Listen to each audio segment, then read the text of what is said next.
reconciliação.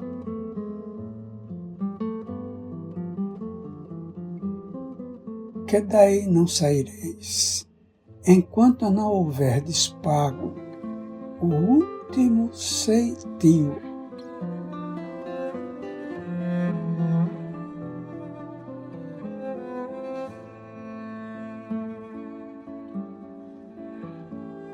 Todo o ministério de Jesus é caracterizado pela austeridade e energia de postulados,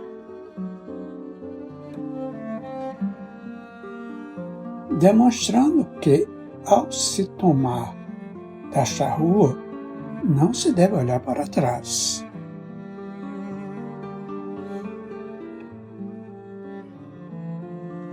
As decisões apresentadas são firmes e honestas, exigindo esforço que, mesmo em se convertendo em sacrifício, significa entrega total em regime de consciência lúcida, sem margem a futuros titubeios.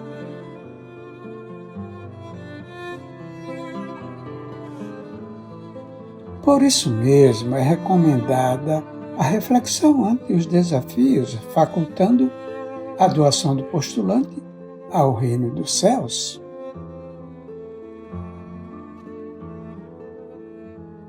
Sua linguagem é clara e definitiva, não permitindo interpretações esdrúxulas ou escapistas.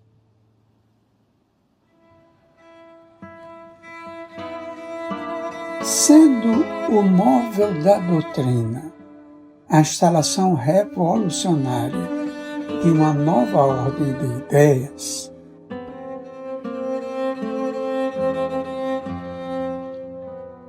que deveria alterar o comportamento do indivíduo e da sociedade como um todo,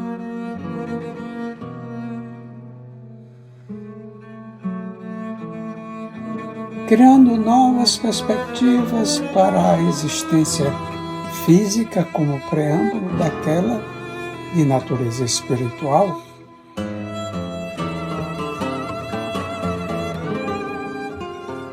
Os convites pronunciados pelo Mestre são diretos, insofismáveis, decisivos.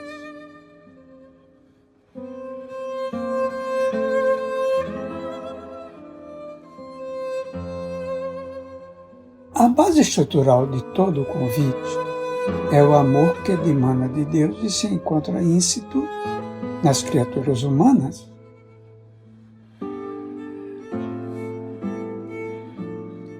Que, por sua vez, deverão conscientizar-se do seu significado e valia,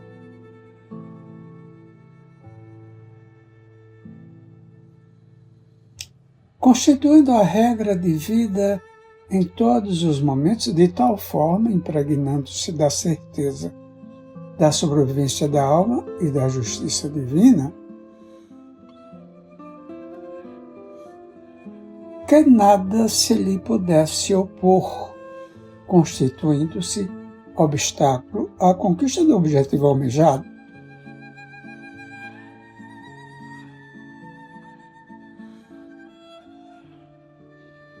Não seja justo, portanto, estranhar-se muitas das assertivas apresentadas.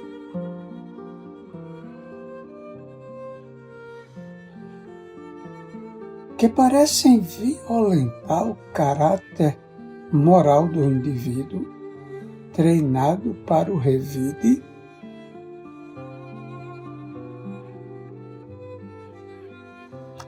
para a autodefesa, para a preservação dos valores da sombra individual e coletiva,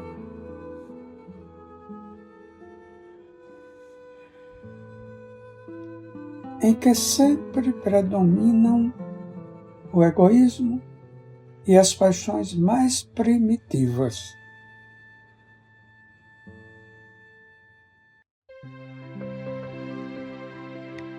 A claridade que se esparze da Boa Nova é libertadora, facultando ao ser o autoencontro.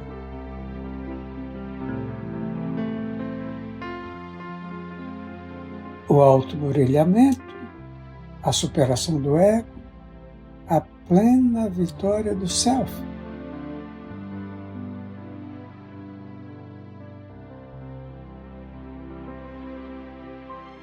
Na lei antiga, a figura do perdão é apresentada como conquista mediante retribuição.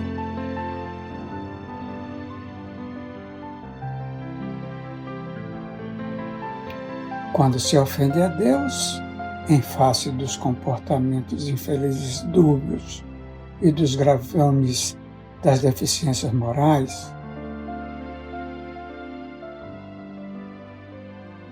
encontram-se estatuídos nos seus códigos os instrumentos para impor reparação.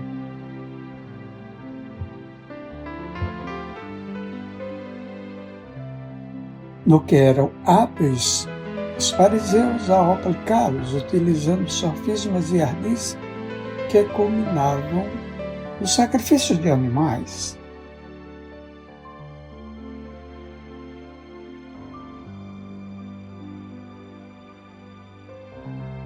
Assim como através de outros recursos específicos que eles eram rendosos.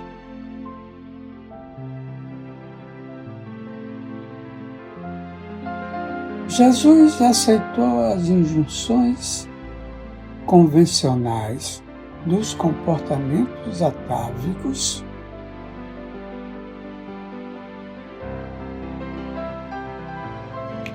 porém acrescentou a essa política legal ancestral, necessária nos primórdios da cultura do povo hebreu, a ética do amor.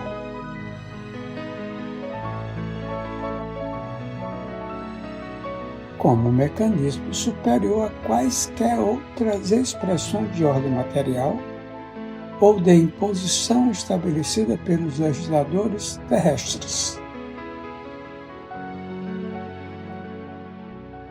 Nem sempre em condições de elaborar princípios nobres, por lhes faltarem valores de dignidade e exemplo,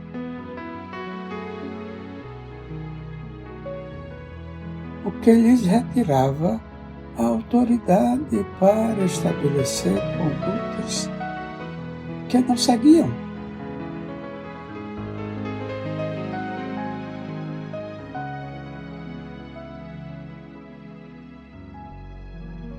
A lei de amor origina-se em Deus, é natural, encontra-se em toda parte como expressão de ordem e de valor.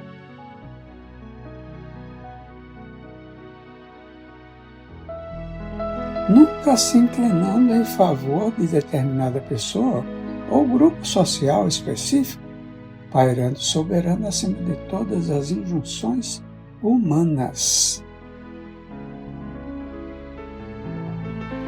Os seus hábitos não são homens suscetíveis de erro e de inclinações personalistas, de interesses inconfessáveis, mas a consciência de cada qual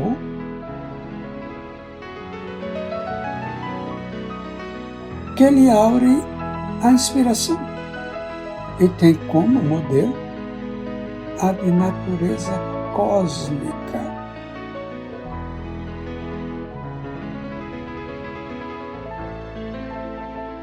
Desse modo, Jesus, homem, submeteu-se aos códigos arbitrários existentes, mas abriu espaço total para a nova ordem que vai estabelecer.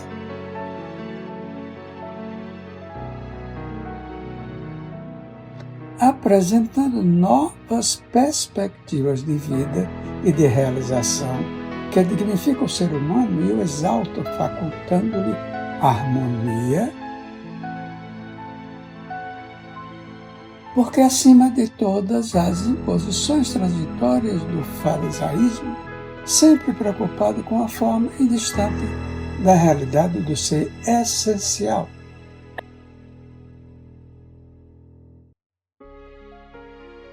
A aparência era-lhes e ainda permanece sendo fundamental, compactuando com as concessões do século.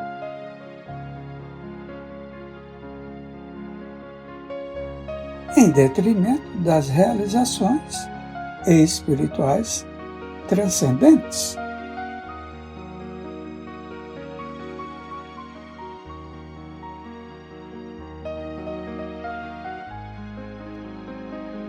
À luz da psicologia profunda, o perdão é superação do sentimento perturbador, do desforço, das figuras de vingança e de ódio,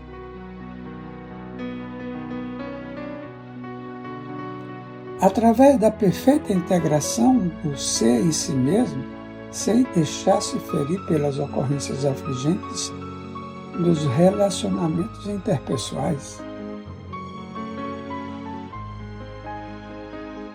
Tem um significado mais que periférico ou de aparência social, representando a permanência da tranquilidade interna ante os impactos desgastantes externos,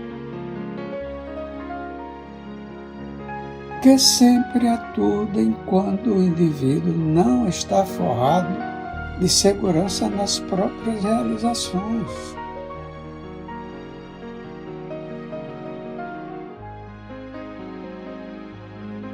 Nem confiante na correta execução dos programas que exigem desafios.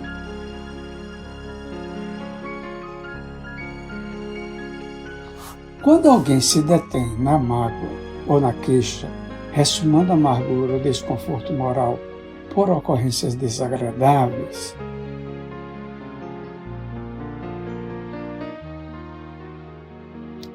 que dizem respeito à sua forma de comportar-se espiritualmente em fidelidade aos princípios abraçados,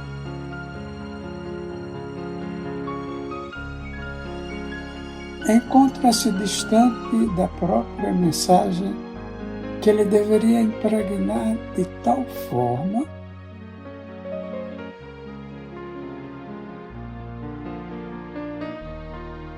que não haveria campo para a instalação desses conflitos morbosos.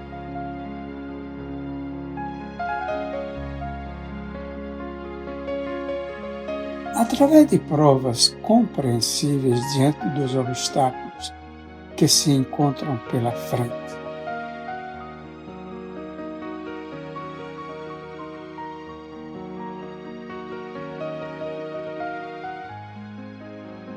a autoconsciência identifica todas essas ocorrências e supera-as, por significarem reações de pessoas e grupos psicologicamente na infância dos seus interesses, ainda vinculados aos jogos da ilusão, disputando-se primazias e projeções sem qualquer sentido profundo.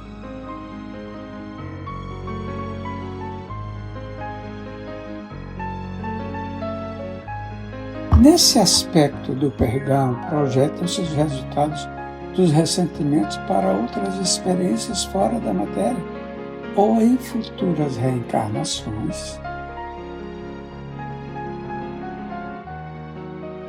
Quando os litigantes continuam imantados uns aos outros, sem que se faculte a oportunidade de libertação,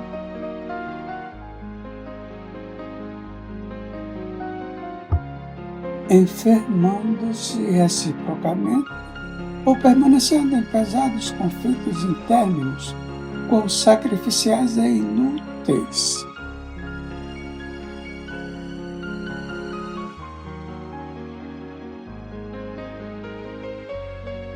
Não raro, na gênese de muitas psicopatologias, encontramos a presença de cobradores espirituais que, embora desvestidos da roupagem física,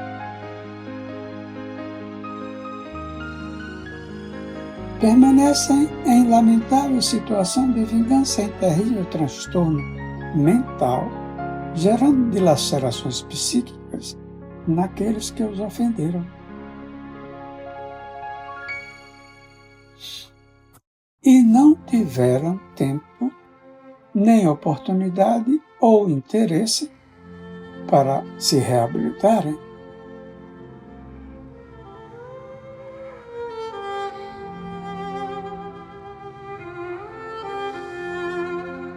Esses combates insanos arrastam-se por dezenas de anos a fio, sem lhes ocorrer que, enquanto afligem, se infelicitam,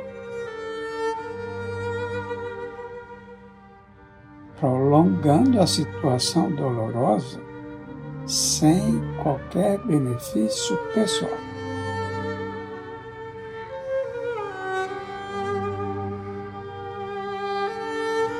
Tais fenômenos obsessivos são muito mais expressivos e complexos do que parecem na visão das doutrinas psíquicas modernas.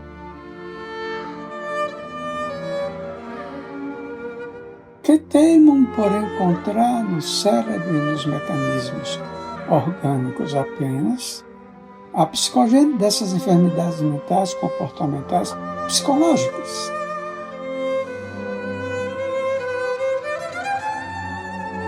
Felizmente, a moderna psicologia profunda, mediante a visão transpessoal, eliminando toda a sombra do indivíduo e da coletividade,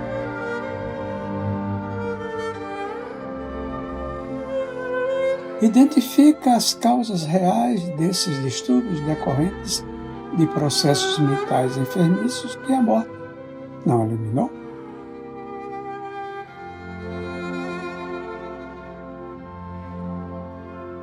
Sem nenhuma dúvida, em face dos processos que decorrem das ações morais, o ser se faz herdeiro da necessidade de superar os erros e agressões às leis,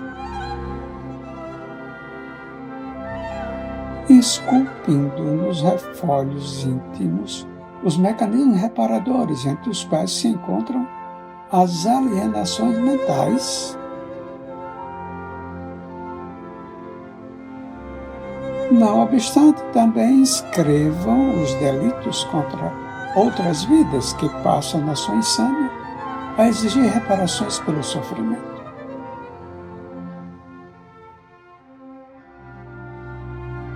Impondo-lhes perseguições impiedosas, como ocorre nas paisagens terrestres entre aqueles que se odeiam.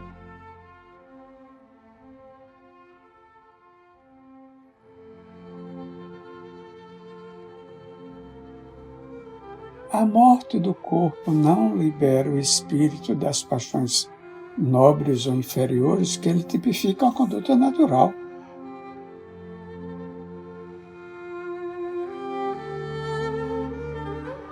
Antes, amplia-lhe o campo de vivência, porque, desvestindo-o dos limites impostos pelo corpo,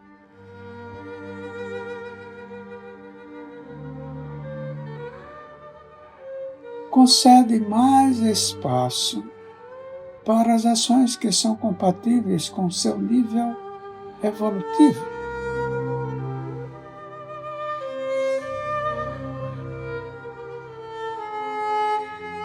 Deus o permite como ensinamento para algozes e vítimas que se devem amar antes que se agredir.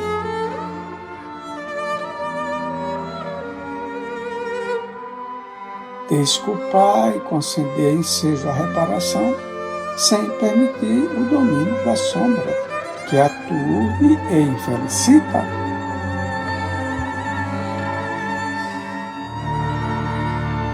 Jesus, homem, sempre enfrentou situações de tal monta.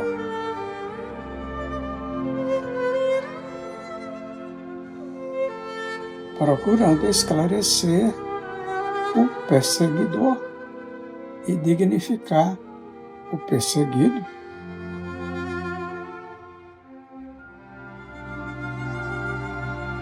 Impondo a este último a necessidade de conduta correta, a fim de que não lhe acontecesse nada pior.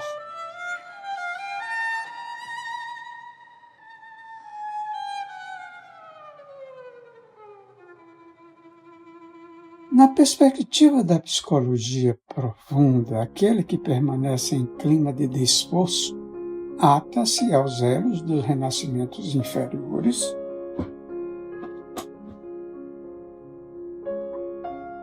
não conseguindo libertar-se do ir e vir, por não luzir-lhe interiormente o amor, que é o único recurso propiciador de felicidade e depuração. O ódio aprisiona aquele que o mantém em relação a quem lhe padece a injunção penosa.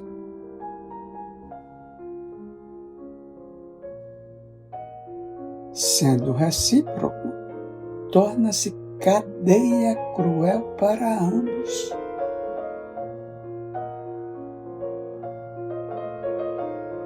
Caso, no entanto, algum dos envolvidos na situação perturbadora consiga superar os sentimentos doentios,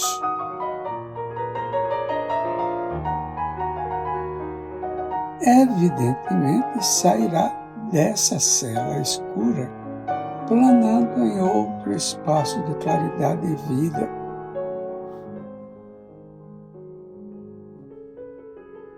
Isso se dá mediante o resgate pelo amor ao seu próximo,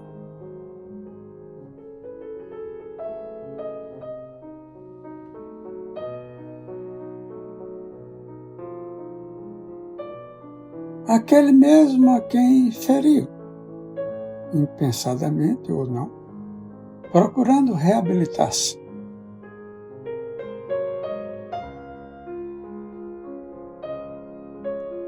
Deus sempre faculta ao livre-arbítrio do ser a melhor maneira de reparar os erros.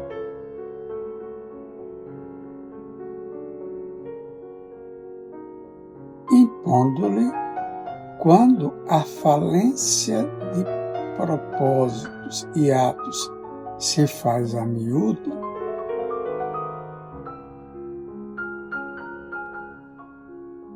recursos mais vigorosos que são, ao mesmo tempo, terapêuticos para o espírito rebelde.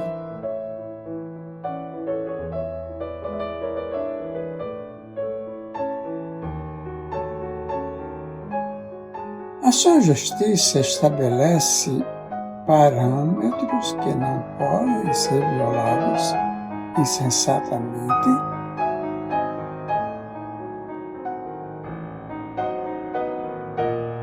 proporcionando meios valiosos de harmonia e plenitude, mediante os quais o amor é sempre o árbitro de todas as ocorrências.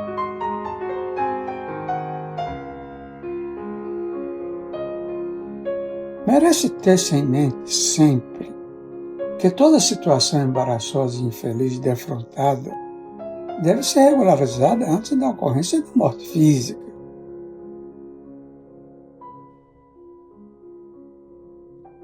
A fim de que não sejam transferidos de plano os fenômenos da reparação e da paz.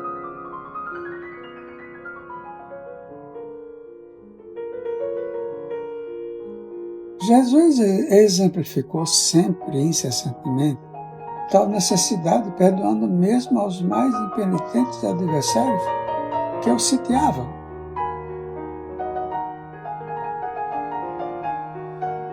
Deixando com as suas consciências o resultado da insídia.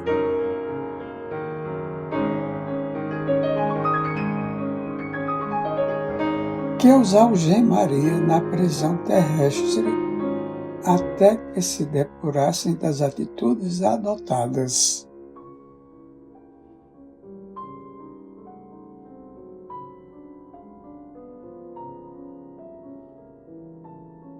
Desse modo, cumpre a cada consciência a prática do perdão indistinto.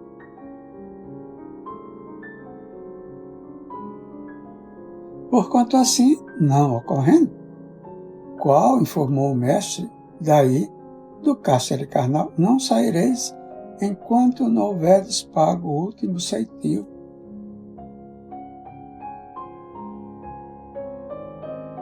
Facultando ao seu próximo todos os direitos que lhes são concedidos pelas soberanas leis da vida.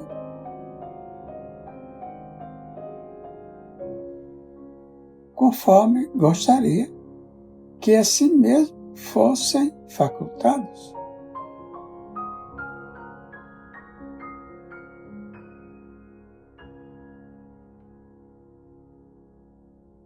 Jesus e o Evangelho à luz da psicologia profunda. Joana de Ângeles, Divaldo Pereira Franco.